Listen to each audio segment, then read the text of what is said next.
Serial Anupama में अब एक बहुत बड़ा धमाका होने वाला है, क्योंकि शादी वाले दिन गौतम प्रार्थना की जिंदगी तबाह करने वाला है।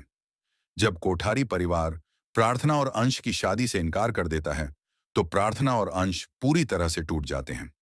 लेकिन अनुपमा दोनों को भरोसा दिलाती है कि वह उनकी शादी खुद करवाएगी, और अगर कोठारी परिवार को इस शादी में शामिल होना होगा, तो वे खुद आएंगे।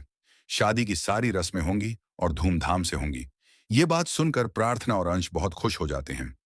वहीं दूसरी तरफ गौतम यह सब सुनकर आग बबूला हो जाता है, और वह अपने मन में ठान लेता है कि अगर प्रार्थना उसकी नहीं हुई, तो वह किसी की भी नहीं होगी।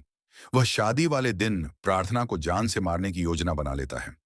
कहानी अब एक खतरनाक मोड़ लेती है, क्योंकि अनुपमा को इस साजिश का आभास हो जाता है, और वह हर कीमत पर प्रार्थना को बचाने के लिए तैयार हो जाती है। शादी के दिन जैसे ही सभी लोग तैयारियों में लगे होते हैं, उसी दौरान प्रार्थना गायब हो जाती है, और सबको लगता है कि वह कहीं चली गई है। लेकिन सच्चाई यह होती है कि गौतम ने प्रार्थना का किडनैप कर लिया होता है, और उसे एक सुनसान मंदिर में लेकर चला जाता है, जहां वह जबरदस्ती उससे शादी करने की कोशिश करता है। लेकिन ऐन वक्त पर अनुपमा वहां पहुंच जाती है, और पूरे हौसले और बहादुरी से गौतम का सामना करती है। वह प्रार्थना को बचाती है और गौतम को ऐसा सबक सिखाती है कि वह दोबारा किसी लड़की की जिंदगी से खेलने की हिम्मत नहीं करता। इस सब के बीच अनुपमा एक बार फिर साबित कर देती है कि वह सिर्फ एक मां नहीं, बल्कि एक योद्धा है, जो हर हाल में अपनी बेटियों की रक्षा करना जानती है। इस घटना के बाद अंश और प्रार्थना की शादी पूरे रीति रिवाजों के साथ होती है, और कोठारी परिवार भी इस शादी में शामिल होता है।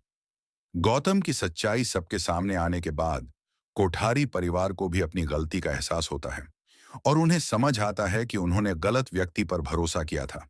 साथ ही वे यह भी मानते हैं कि उन्होंने अनुपमा को हमेशा गलत समझा, लेकिन सच्चाई यही है कि अनुपमा ही हमेशा उनके बच्चों की भलाई चाहती थी। इसके बाद राही भी अपनी मां अनुपमा से माफी मांगती है, और अनुपमा की जिंदगी में एक बार फिर खुशियां लौट आती हैं। अब आगे देखना दिलचस्प होगा कि क्या अनुपमा को उसकी जिंदगी की असली शांति और सम्मान मिल पाएगा, या फिर कोई नई मुसीबत फिर से उसका इंतजार कर रही है। जानने के लिए जुड़े रहिए हमारे चैनल पर।